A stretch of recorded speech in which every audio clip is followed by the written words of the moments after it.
Hello, everyone, and welcome to today's webinar from America's Job Exchange. I'm Lauren Remus, and I'll be the moderator for today's presentation of OFCCP compliance, what to do when you don't know what to expect.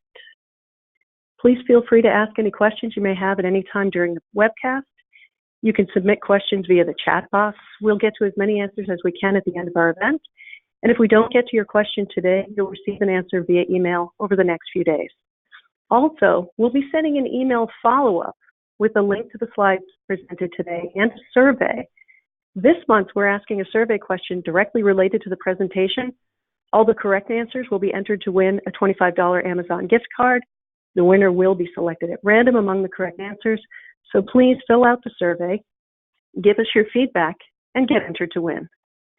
Now let's move on to AJE's webcast, OFCCP Compliance, what to do when you don't know what to expect. Thank you, Lauren. This is Paul McGovern. I'd like to introduce you. This is Paul McGovern. He's with us today, and I'm thrilled to have him. Paul is the founder of Practice Compliance, an HR consulting firm focused on affirmative action, implementation, and audit response, D&I program analysis and remediation, and EEO/ER charge investigation and resolution.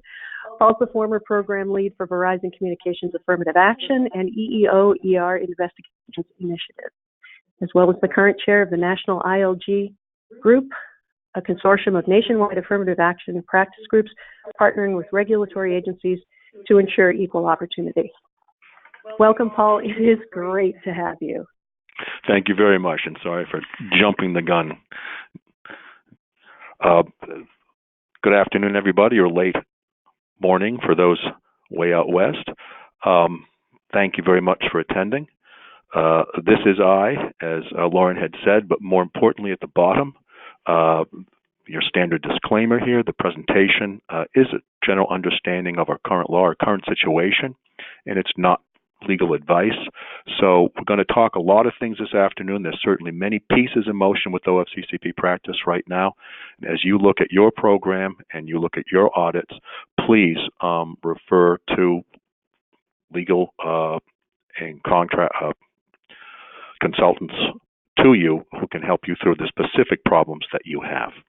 So getting into the meat of this right now, where are we today? Where have we come from? So a short history here, just putting things in context. Circa 2016, at the end of the Obama administration, things were sort of at a tizzy. Audits were going slower and slower. The closure rate was way down. The number of recoveries, the amount recovered, was stagnant, in many cases declining. 2015 was only $6 million collected. 2016, a little bit more than $10 million collected. Contractors were not particularly happy about the audit practice that OFCCP had instituted. It was long, it was controversial in the way that the agency was going about reviewing our programs, and there was a question about how effective it really was as things were slowing down. As current director Lean has recently said at a town hall, that the agency was working longer and longer to recover less and less. And there was a famous GAO report that came out that was critical of audit practices by the OFCCP. And the OFCCP, to its credit, has taken really note of this and has worked to change direction here. The first thing they did, of course, in 2014 was announce 4 pillars. The areas of certainty, efficiency, recognition, transparency. People are now calling it CERT. These were ways of working with the contractor community to get through audits and to move the needle on equal access. I think the talk track was less of a focus on technical compliance, more of a teaming with the contractor to see that the real purpose of the laws and regulations we work under were met. So that was 2017 announced, and then late 2017 through 2018, there was a flurry of directives, 12, probably as many as been out in the last 20, 30 years before that. and new types of review were introduced. We'll be talking about those types of review throughout this presentation. But the gist of it is that the OFCCP wants to verify that contractors are creating the plan. They want to do that so that they can really touch more contractors. Right now, perhaps 2-3% of contractors are audited per year. If everybody has to verify a plan, they're automatically at 100% touch on the contractor community. And they're talking also about different types of review, a focused review, a plan-specific review. That information just coming out. We were talking about that a lot through this presentation. A review focused on Section 503 of the Individuals with Disabilities. A compliance review, short and sweet, hopefully, focused on your VEVRA plan or your race gender plan as another way to get through a number of audits quickly. So the OFCCP has moved along very quickly here, and we're all catching our breath and figuring out what comes next and how we are going to organize our practice with these new needs. And to my thinking, the biggest things that are going on right here today are the transparency idea, which reflects into audit practice, the review of procedures, of policies and procedures that needs to be done. Early resolution is being sketched out. These things are in the directives, but they're in very broad brush form. Compensation practices in those directives are already further defined. We'll talk about that later on. So a lot of movement on a lot of fronts here. On the slide here, those directives are spelled out. And the ones that are bolded are the ones that I think that in maintaining a program, you really need to focus on the most for the time being. Get ready as these things come into play, come into focus. Where are you going to put your effort in your program? Those, I think, are the areas that are going to reflect best on the quality of your program as you talk with the OFCCP going forward. Now, the OFCCP is already also looking at awards programs. Those things are coming into play. OFCCP is very focused on that. I'm not going to go into that in depth in this presentation. That's sort of another subject. Today's presentation is really, what do I need to focus on in order to maintain my program in this time of change?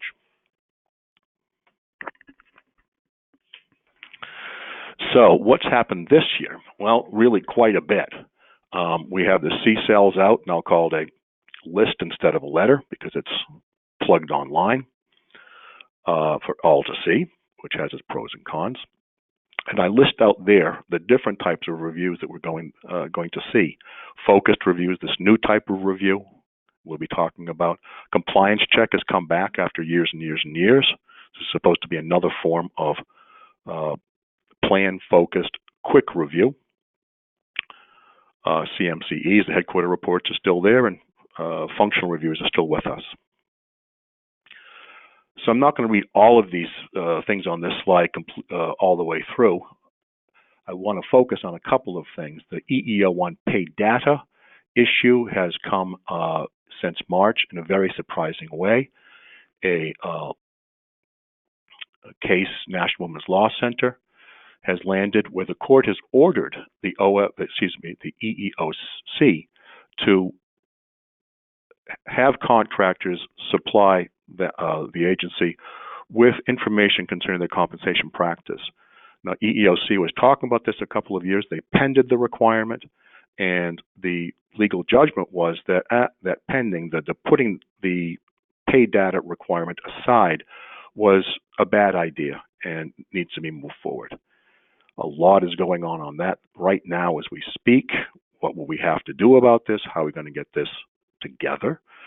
What is the information that we would have to supply? And frankly, this may go away this year. We have the standard reporting due at the end of May, pushed back because of the government closure there a couple of months ago.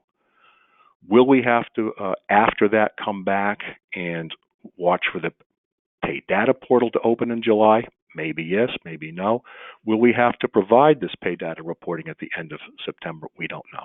It's very possible from things that are happening right now, this whole thing is going to get pushed off till this year. Or perhaps it's not going to take place at all. The EEOC has a checkered history with this, frankly. They didn't do a pilot study, which they should have. And I think there's real controversy in the EEOC itself as to whether the way that the agency proposes to collect this data is really effective. Collecting data in pay bands, in many people's minds, is not a valid way of looking at people's compensation systems. There's a lot of upcoming attractions that we're expecting from the OFCCP. So one thing you have to think about is, why are they working so fast? And when you think in terms of the timeline between presidential elections and Director Lean coming in late, he followed Director Harris, who had a short term with the OFCCP. Director Lean has about 16 months to get things done before we're in full mode election swing again. So it's understandable that the OFCCP is cooking with gas right now. They've got a lot to do. They are trying to make a lot of changes. And of course, that makes life interesting for us. They're also very aggressive. Director Lean putting out 3,500 audits this year. Again, they closed 800 last year. They opened 1,800 last year. This is a real quantum jump in numbers. And Director Lean is talking about going to 5,000 audits in 2021. So yes, they're pushing this fast on time. They're certainly pushing on the number of audits, the type, the nature and type and amount of reviews that they're going to be requiring of us. Interesting times. So where does that really put us? We have the directives, but as I said before, these are really broad statements. There's a lot of fill in the blanks to be done, which the agency is doing. It's doing that with guidance, but that guidance isn't out yet. Supply and service isn't out yet. Higher ed isn't out yet. They're coming shortly, but they're not there. We've just gone into rulemaking with updates to schedule letters, an update to focused review schedule letters, standard audit schedule letter, contracting letters, but that process has just started, and that process can take a lot of time. And the compliance officers themselves have an awful lot of information to crunch, to get up to speed on. They have the same issues we do as to what happens next, where are we going. Everybody, frankly, is in the same boat. So it's certainly a time of change. So what do you do in a time of change? Well, you know that you don't know everything. I would anticipate the OFCCP doesn't know everything. We're all in learning mode right now. But the OFCCP, with its transparency directive, has been talking a lot, has said a lot, has met with contractors at the town halls, has put out those pillars, which are a declaration of what they want us to be, and the transparency and effectiveness pillars, I think, are very important for our practice. There's been multiple town halls in which the OFCCP has been very vocal about what its intentions are. You can read the directives as expressions of intent. And I think that tells us that we should be focusing on the new audit procedures that have come out, the transparency directive that I mentioned earlier on. The 503 focused reviews are upon us. They are our focus this year. We know that Director Lean is very interested in disability inclusion, and he has put the 503 focused reviews right smack dab center in our practice for this year. They start this year. Outreach is going to be very important, and in the past we were able to just give a lot of information about, we've done this, and this for outreach. The effectiveness review of that outreach. What does it really mean? How is it moving the needle? It's going to be really important. That's part of the self-analysis that they're really going to push. And compensation is a big ticket item these days. And all of these things are what we're going to be talking about with the rest of this hour. So, transparency and audit practice. How is the OFCCP going to do 3,500 audits this year or in the near future? Well, the transparency directive says that the agency expects to close most audits in 45 days. That's a real interesting number. We know from our practice that they have traditionally taken a lot more than 45 days. And the agency may have trouble closing most of its audits in 45 days. But you working with the agency, helping them along, it might help both sides here. So will the agency be able to get this many audits done if they keep a truly technical focus in the reviews? Well, perhaps not. So backing off and working with the agency as to what is the really important issue with this audit? How is the agency going to triage the audits? They're not going to follow everyone. How do you encourage the OFCCP to close your audit in favor of one that has a lot more indicators? That will be the name of the game as we go forward with, again, helping them how to get to 3,500. I think one big thing in the transparency directive, as it's written today, is sort of the first formal communication that's anticipated from the OFCCP is you're receiving a notice of a predetermination notice, a notice that, this audit maybe isn't going particularly well. And the OFCCP, I think, thinks of that as a way to kick off a conversation. But I think it's very important that we try and kick off that conversation earlier before the PDN go off, and let the OFCCP know, hey, there may be this issue with this audit, but this is how we look at it. Help the CO come to the conclusion that your audit is not really worth their while pursuing, that there's other things that they have to do. If they want to get to 3,500, they have to concentrate on some, but not all. So volunteer some information that helps them see clear over what rough spots you may have.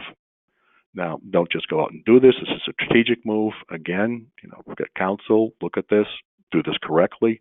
Don't shoot from the hip. But that's one way to move things along.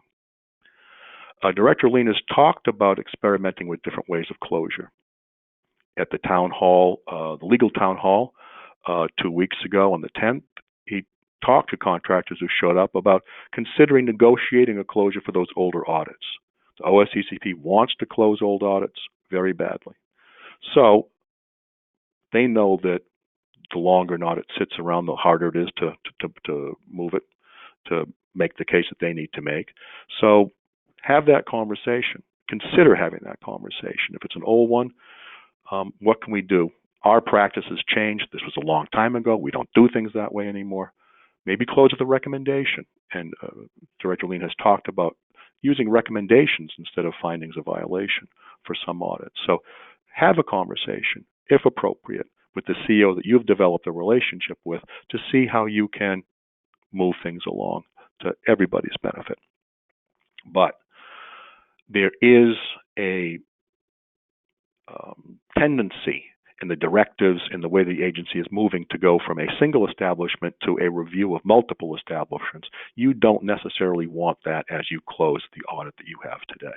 So try and keep establishment focused as opposed to a company-wide practice as you have these possible conversations about where to go with your audit. All right, so we said that the Section 503 is big this year, that this is where a lot of the activity is going to be. This is a new form of review, a lot of pieces to it, and we'll talk about those pieces in a moment. And there is perhaps a disconnect as we get into the Section 503 audits between what the OFCCP hopes to do, the approach they hope to maintain with the contractor community, and what the paperwork around it right now says. And that's something I think that we have to work out. OFCCP has said this is not a gotcha moment, but the new proposed scheduling letter for the 503 reviews is very detailed. One of the surprising things about that, and I bolded that, the right-hand side of the screen, is monitoring period data. That if you have this focused review and you're more than 6 months into your plan, you need to give data for every full month. So if you're in the 9 month, if it's December 15th, you've got to give them data up to August. Well, you've got to pull that data, you've got to scrub that data, you've got to present it on the fly, 30 days notice plus an on-site. That's hard work. There's going to be a lot of sweat into that. So we're going to have to figure out how these reviews are going to be done and how we get through them, keeping in mind the OFCCP pillar of efficiency, of getting things done. There's a highlight in the slide there. Don't forget your 5-year disability survey requirement, depending on when you started your plan this year or when your plan calendar year starts. You may this year or next year have to resolicit your employee base for their disability status. Just a reminder. All right, so what's the content of the 503 focused review? What's happening here? Well, they're on site. And again, going to the not a gotcha moment, any on site is difficult to put on, and any on site gets corporate attention like nobody's business. The first year are going to be at company headquarters, so now we're on steroids as to how important this is going to appear for the company. These facts alone mean that this is going to be a moment of some angst and anticipation if you're one of the 500 marked for a focused review this year. Some of these points are sort of basic, but a senior leader presence at these reviews is really important. You need someone to show the flag. You want to show that you have company-wide support for your IWD program. Now, the on-sites themselves, coming on-site, is not going to start until September 1st. So there's a 30-day notice for the audit, and then the on-site itself won't be scheduled in September. This is the OFCCP's way of giving us time to catch our breath and get into this process.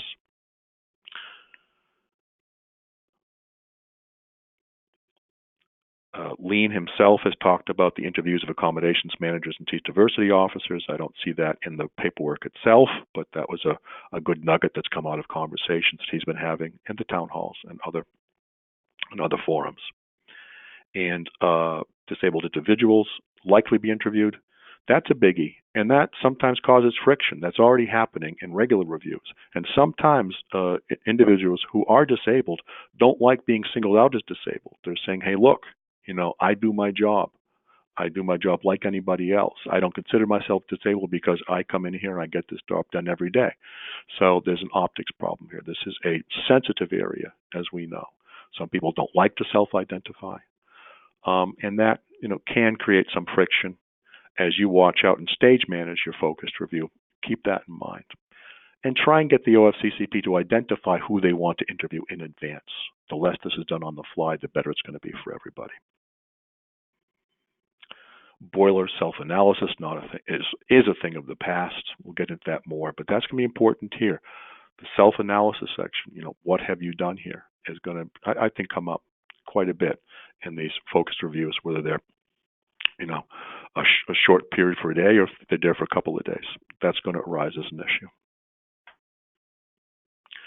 So a little bit more in depth here.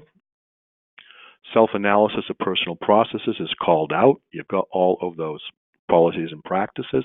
Your plan requires you to review these. And the OFCCP is going to be saying, what type of review have you done? What's the standard of that review? The standard for that review is that you should be looking at your policies and practices to ensure that they don't stereotype a person who is disabled, can't do this type of job. That will be absolutely wrong. I'm sure that your programs don't have that embedded in them, but it's that type of analysis. Do the programs ensure equal access or not slow it down? That's a pretty basic standard of review. So it's not rocket science to get this done, but you want to show that you've had this review, the conclusion that you've come to, and have a piece of paper that you can point to and say, yes, we did this. So document those periodic reviews. And, in some respects, don't lose too much sleep. You need to get this done, but the reg doesn't say that you have to do every single one every single year. You can, take these seriatim in bunches as you go forward, but show that you have paid attention to this requirement. As this requirement hasn't been audited on in the past, It's new ground for us. We've had the requirement. We haven't been on it to it in the past. So our focus as practitioners has been in other areas. But this one we're going to have to pay attention to now. That's the type of thing that you need to think about as we get into this brave new world. What new pieces of even old plan requirements are going to be focused on more? Where do I place my weight as an administrator to get these things done? Now, knowing who is using your HR programs is sort of an add-on here. Not the accommodations log section, but the things that come after that in the bullet presentation here. As your accommodation log, when OFCCP comes in their standard audit, what are they looking for? When was an accommodation request made? How was it processed? What's the timeline of the process? What was the result? The result, was an accommodation granted or not? And if it wasn't granted, what was the reason? The reason I love to present to the OFCCP in the accommodations log is that insufficient medical was provided. That works most of the time. But you want to make sure and work with accommodations groups if you haven't already, that your timeline looks good, that the documentation is complete, that you don't have a accommodation early on in the plan year that just went silent and they forgot to come back and log. Where are your holes? Plug your holes. Look at this in advance, please. You know that it's going to be focused on, this is the year of Section 503. Accommodations are big. And solicit for those undocumented accommodations. There's no requirement that accommodation be documented, and a lot of them are just granted in the regular course, but take advantage of them, especially in some establishment where there may not be too much logged activity. This is a good way to brush it up and show that your practice is really robust. Now, the pieces here about knowing who is taking leave is coming from comments that Director Lean was making at the town halls recently. It's great to have a practice, but who's using it? If more men were using parental and family leave, less women would have to stay out. If less women were staying out, well, they'd be making more money, they'd be available for raises, and perhaps over time, the pay gap would close. And he's looking at use of leave, types of leaves available, how they're used, as a pay gap issue. So look at that. Analyze that on your side. See how that's working. That might be a good data point if you have good data for the agency. And they might be coming and asking things along these lines anyway. So it's good practice. Outreach. The focus on outreach, I think, is going to be tremendous coming up with the new scheduling letter and these new practices and the way that the OFCCP is focusing on, the proactive elements of your program. So it's no longer enough just to have a lot of push out. A lot of job listings were sent out. Yes, we did to this niche board, we did to that niche board, we've used our vendor, and we're all over the place. It's great to have that information out there. And you need to know, what happened with it. That's another thing we'll be talking about. Analyze that result. How did it work for you? Work with your vendor to get that information together. That's really important. Equally as important is the work that each program is doing, each company is doing with their own solicitation, creating those relationships that the OFCCP wants us to make with community-based organizations, with diversity interest groups, logging that, seeing what works. In the past, as often as not with these audits, the OFCCP has received the information from your vendor about the listings that you've done, and they said, thank you very much, and they've moved on. Those days are past. And another thing here is where OFCCP and Director Lean are looking at best practices that move the needle, we're coming into a diversity and inclusion frame here, where we're getting closer and closer with some of the elements of diversity and inclusion. And the visual here, the best practice visual there, is from the Section 503 resource website that the OFCCP put up about a month ago. And I thought it was really interesting. The D&I is mentioned there. That's how close this is becoming. I've given you the URL there. If you look, there's best practices. There's a good checklist that you look at and say, what is my company doing along these lines that I can take credit for? And the D&I program piece opens up into descriptions of programs by different companies, CVS and others. Look at those too. What am I doing along this line? This moves the needle. This helps us. We're good doobies. Take advantage of those. That's part of your resources here.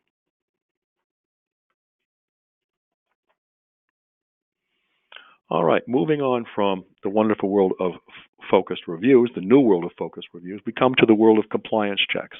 Compliance checks went away for a long time. There were legal problems around them that forced them into a hiatus for a good long time. They used to all be on sites, and the joke with OFCCP personnel was it took longer to get to the site than it did to do the on-site. 5 hours of travel for 20 minutes of review.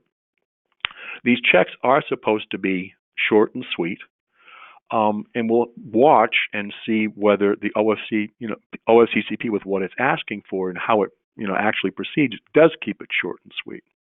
Now, right now, you could give your progress to goals for AAP results, and that would be it. There is a scheduling letter in review right now, which would say the written AAP, so the whole ball of wax. So we'll just have to see how that develops. With your compliance check, you're providing your job advertisements and listing with the ESDS, the Employment Services. That's not an analysis, that's just a document. This is a technical review to see if you just maintained paperwork. That's what the OFCCP is saying about this review, that it's a record-keeping check. Right now, they're looking for examples of accommodation, but the updated scheduling letter, not in effect right now, would ask for all requests for accommodation, which gets you into that accommodation log. Will help them identify who is disabled or who might be disabled, have those interviews. Now, there's a lot of different compliance checks out there for your standard supply and service audit programs. Two different ones for for construction programs. One federally assisted and one for those construction programs that have meet the jurisdictional requirements, the money requirements to be required to maintain all three plans, race and gender, 503, and VEVRA. So if you're in construction, watch out for that. And watch out for, as we go along, what scheduling letter you're going to be under. Both the 503 and the compliance check scheduling letters are under review right now. And they have different requirements. The ones we're talking about primarily here are the ones that are current with us today. And they may change as we go forward. We'll be talking more about that at the end. So that's your compliance check. Return to a brave new world with some probably twists and turns yet to come. A compensation. We talked about compensation a while ago as one of the focus areas of the OFCCP. Now, this is not a new focus area for them. They've been at this for a while. Traditionally, it's been applicant to hire, which has been the real motor of OFCCP review. And although we're not addressing applicant to hire on this call, it's still there. You still got to pay attention to it. It's still very much on the OFCCP scope. But there's not as much new things going on there as in the other areas that we're focused on with this talk. So the OFCCP is certainly aggressive with its compensation review right now. They're making a lot of money at it, as it were, third of the monetary relief coming in lately. And so a lot of the cases they've been pushing have had a lot of press, large cases, a lot in the tech sector, which is an interesting area because if you remember a few years ago with the Rainbow Coalition, a lot of the tech companies came out publicly with their EEO-1s and said, you know, we've taken a look, we've done a deep dive, we've done our self-analysis, and we think we can do better. And we're not as diverse as we want to be. There's not enough women in high positions, and not enough minorities, or most minorities, coming through our gates and moving up in our ranks. And we're going to do something about that. And a lot of people thought that was good, that there was self-identification there. Well, the OFCCP had some cases opened some new cases, and went right at tech. And you know, that's interesting. A group that's doing its perhaps best to push through a problem is now being reviewed against that problem in a very, very technical way. This battle of the experts with the statisticians about what's happening at Google and Oracle. And there's a lot to watch as those cases go forward. So again, this is a big ticket item for OFCCP. Now, there's been many changes in the way the agency has looked at comp. 2006 directive process was gotten rid of during the Obama years with what was called Directive 307, which was rescinded lately.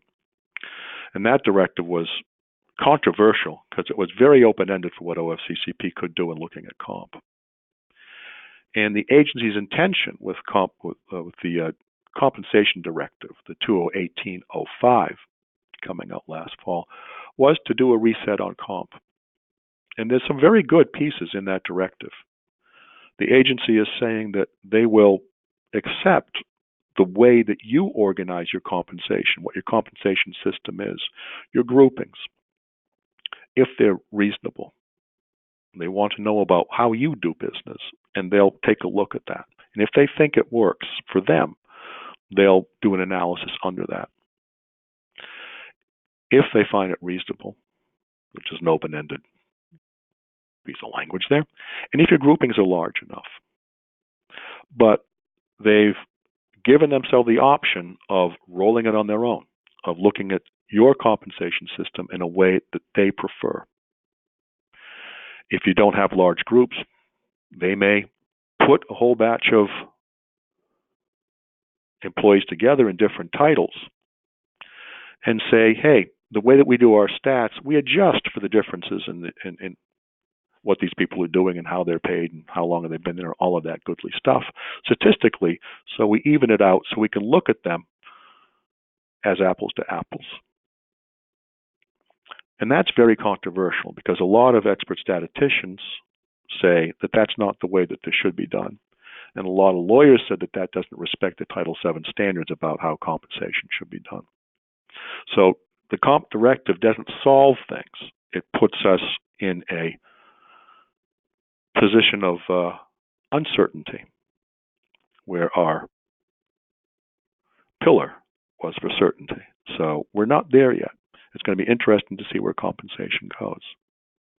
You know, who is similarly situated? Can you use stats to turn apples into oranges?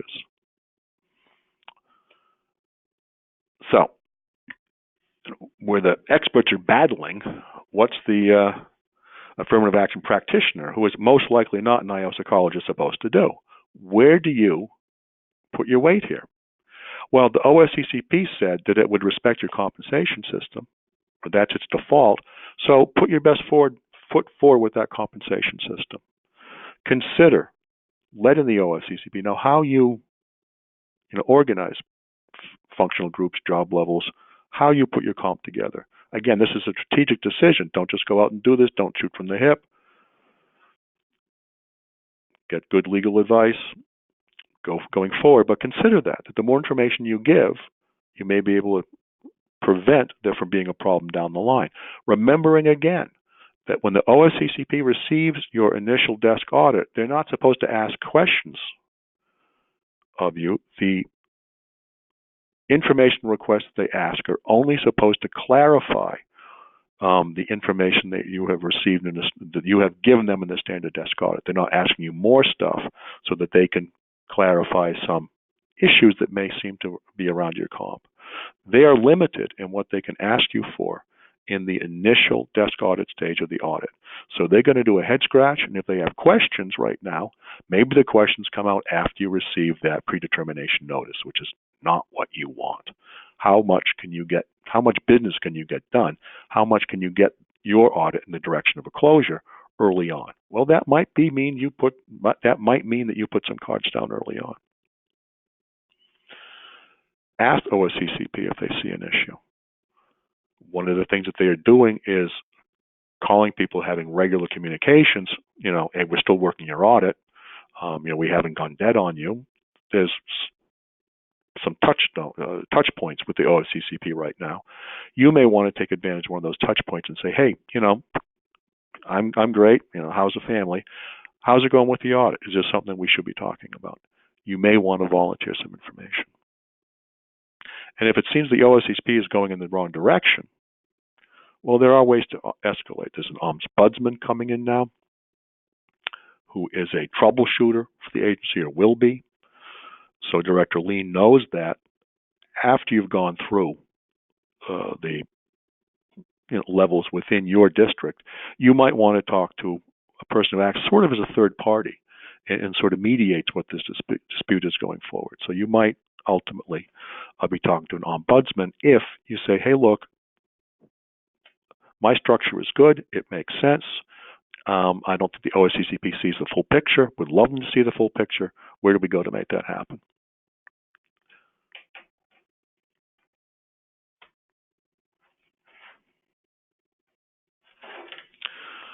Okay, yet more on compensation. In some audits right now, the OFCCP is asking contractors for their required write-up of how their compensation system is doing. We've had that requirement, forever. It hasn't been audited to, particularly. It's come up in a couple of odd ways, and we'll talk to that in a second, around privilege. But the fact that you're supposed to be looking at your compensation system and seeing how it's doing is not new. The fact that OFCCP is focusing on it as a deliverable, they're doing that a lot more than they used to. And that direction is set out in the new supply and service scheduling letter that's put out just a couple of weeks ago, on the 16th, I believe, of this month. For your new audits, if that goes through, the agency would be looking for you to provide your annual comp review. Just boom, with your desk audit right off the top. So certainly the focus on what are you as a practitioner doing to review your system, to see that it makes sense, is logical, doesn't create a barrier to employment, a barrier to equal pay. That's real important. Now, there's two major bullets on this section here. Companies, particularly larger companies, should be doing a full-bore statistical regression review under legal privilege to see what's really going on and anticipate what OFCCP might do should they do such a technical review of your compensation practice. That's big. Do it under privilege so that you don't have to hand it to them. And you don't want to hand it to them because you want to be free to look under every nook and cranny, but not have that count against you as a gotcha moment. Do your own self-analysis, but do it privately. Now, there is a hubbub going on right now with OFCCP practice where the OFCCP is asking contractors for that privilege review. And companies are saying, hey, look, that's under legal privilege. We don't have to give it to you. And, fights ensue.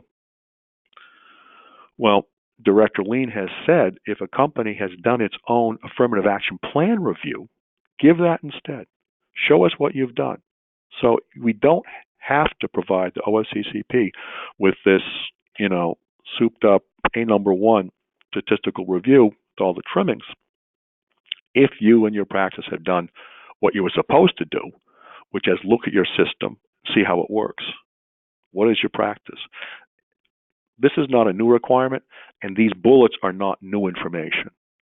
But you're going to be reviewed on this much more in the future than you've been reviewed in the past. So these are areas that if you're not paying attention to, please pay attention to now. Do a test. It doesn't have to be a statistical test. Give a couple of examples of things you can do. In your job group or job family, whatever it is there more than a 2% difference in pay between males and females, between minorities and non-minorities, or $2,000? That was a test that OFCCP used a few years ago. That may be too granular, 5%, 5,000, or hey, eyeball it, right? Teams just look, hey, this looks like there's a real spread here. We should focus on this grouping because it has a real spread. Why does it have a spread? Do your outlier review of who's getting paid high and who's getting paid low to find why. And very often it's because, person just got hired in at a higher market rate than it used to be.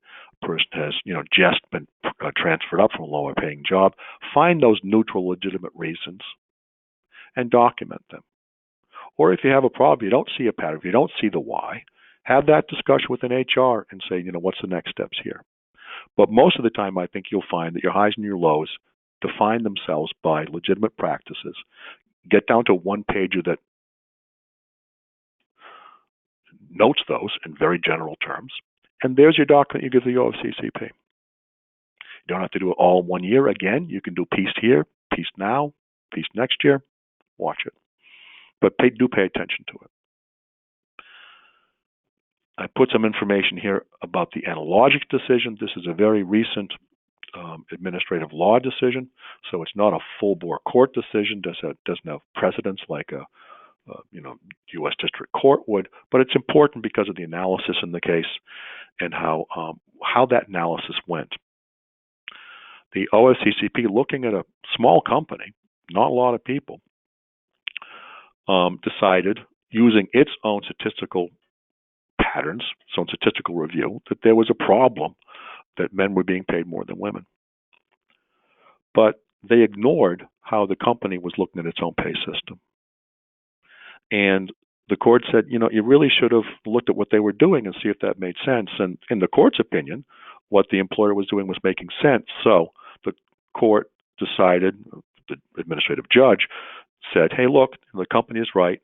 And when you look at it the company's way, there's no real disparity in pay. So this case should really go away. To make its groupings, the OFCCP put people in different titles together, and the contractor didn't do that. And the court said, hey, look, these groupings are, not necessarily the best way to go. So that tendency of OFCCP to roll its own, to create its own review, didn't go over well in this case. CP has a tendency to not look at just 1 year of data, but to put a whole batch together and say, oh, we have a problem. We look at 5 or 10 years or whatever it is. Statistically, it's easier to get a flashing red light when your numbers are big. And the court said, nah, you really should, hang to 1 year. And that's a very important point. And using quartiles, which this company did, was very important. In this system, quartile or tritile, whatever it be, the people who are low on a pay scale and perform well get a bigger raise than the people who are higher in the groupings already, who have good performance. The giving the bigger raise to those who are paid less helps catch them up with others. So there is a great way to reduce your pay gap. That's what Analogics did, and the OFCCP paid little or no attention to it, and the court said, hey, look, this was a good system, it makes sense, the numbers run, and Analogic won. So very important decision.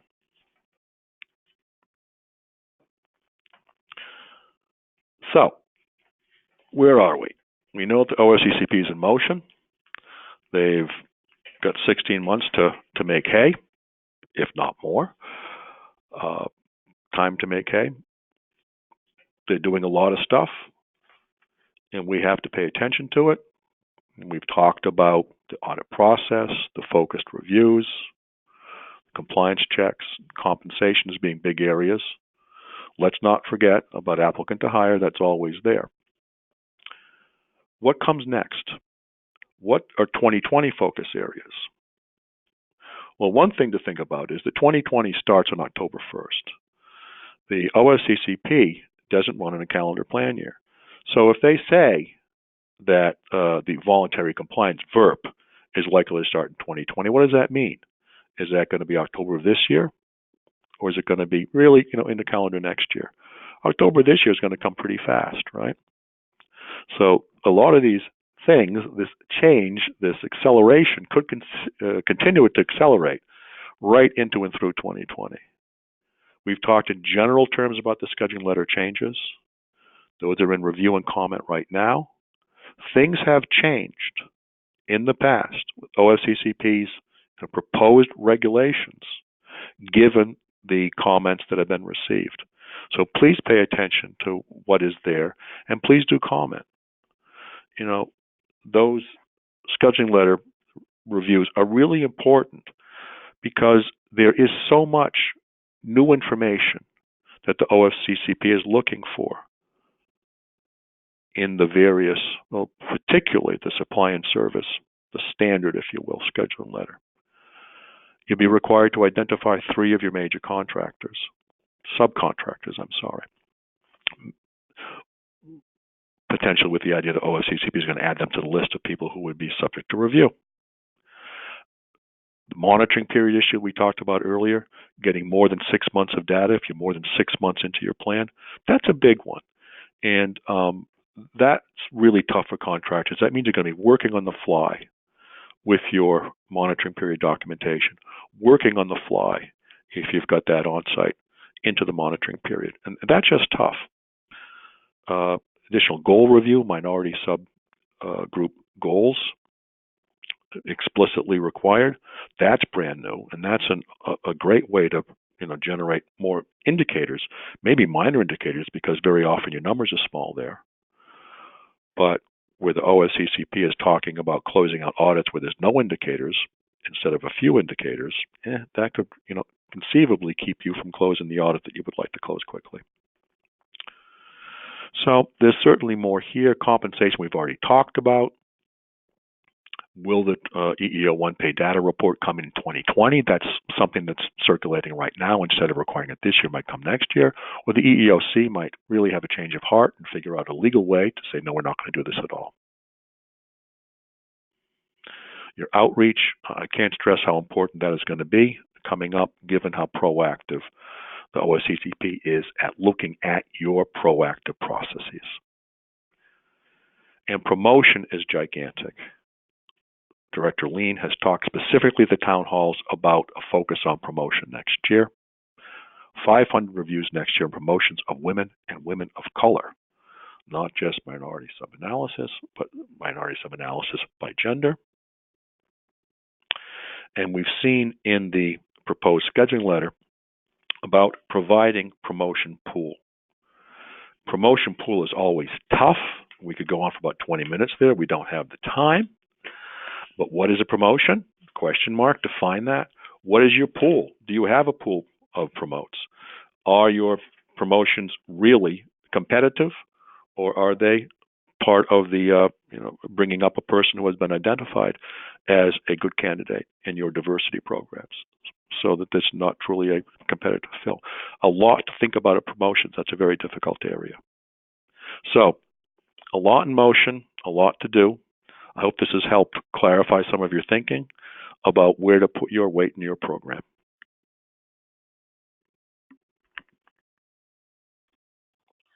Paul, thank you so much for this excellent discussion.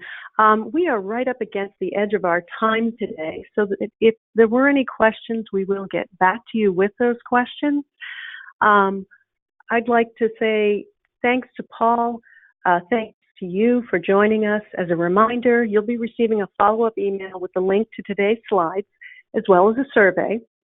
As I mentioned earlier, correctly answer the question directly related to this presentation in our survey, and be entered to win a $25 Amazon gift card. The winner will be selected at random from among the correct answers, so fill out the survey, get entered to win. On behalf of America's Job Exchange, thanks to Paul McGovern, thanks to all of our attendees. We hope to have all of you back again with us next month.